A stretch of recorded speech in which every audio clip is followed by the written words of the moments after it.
This is Tim Bryce with my column entitled The Simple Pleasure of Friday Mornings. I'm an early riser, but then again, I think any responsible adult who has raised children developed this particular habit. Mornings are my favorite time as it is quiet and you begin to plan your day ahead.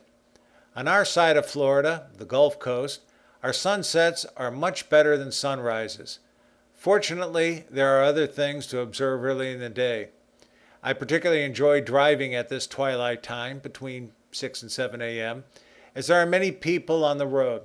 There's a stillness to mornings, and it's interesting to observe people as they begin their day.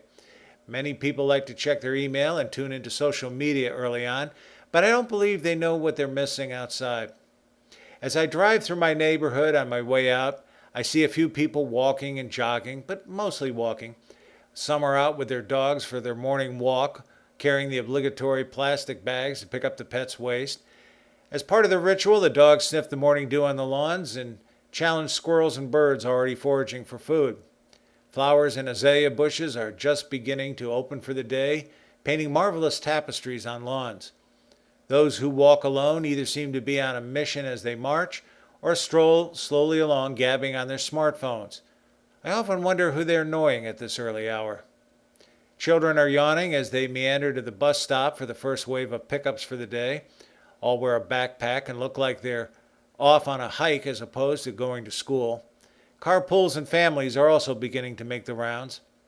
Lawn maintenance crews are setting up for the day and checking their equipment. Most are cautious not to create a ruckus too early in the morning. As I drive by our small downtown area, I see delivery men quietly making deliveries in preparation for the upcoming weekend. The smell of breakfast is in the air as you pass local restaurants with the sweet aromas of coffee and bread. Automobile and tire stations are opening their bay doors around this time. Managers are moving promotional products and signs outside on the sidewalk, and mechanics prepare their workstations. Some slip outside for their last cigarette or cup of coffee before beginning the day's work. At the local barber shop, senior citizens are quietly lined up awaiting for the door to open. I learned a long time ago not to try and have my hair cut at an early hour, as I possess a phobia for stampedes. Fishermen are busy fueling their boats, checking their rigging, and stocking supplies. It pays to stop and chat with them to find out where they're going, what is biting, and what bait they're using. I sometimes use this opportunity to drop by the post office to check our P.O. box and drop off mail. Occasionally I run into other people there. When I say good morning, some are taken aback and look at me like I have three eyes. Maybe it's how I say it. Then again, people are still a little groggy at this hour. The few drivers I see on the road early in the morning seem heavily sedated.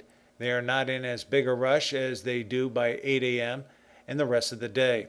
Do not hear the honking of horns yet, and people seem rather courteous out on the road at this hour. When I visit my friend in North Carolina, who happens to live in a rural area, the silence is inevitably broken by roosters crowing in the distance. I guess it is their way of telling everyone who the boss is, particularly the hens.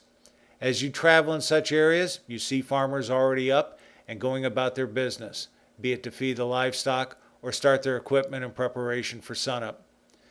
Friday mornings are a favorite of mine, not because it represents the end of the work week, but because there is a quiet dignity to the day. It is the little nuances of life I appreciate and certainly do not take for granted. Friends, keep the faith. This is Tim Bryce in Palm Harbor, Florida. Follow me on the internet at timbryce.com.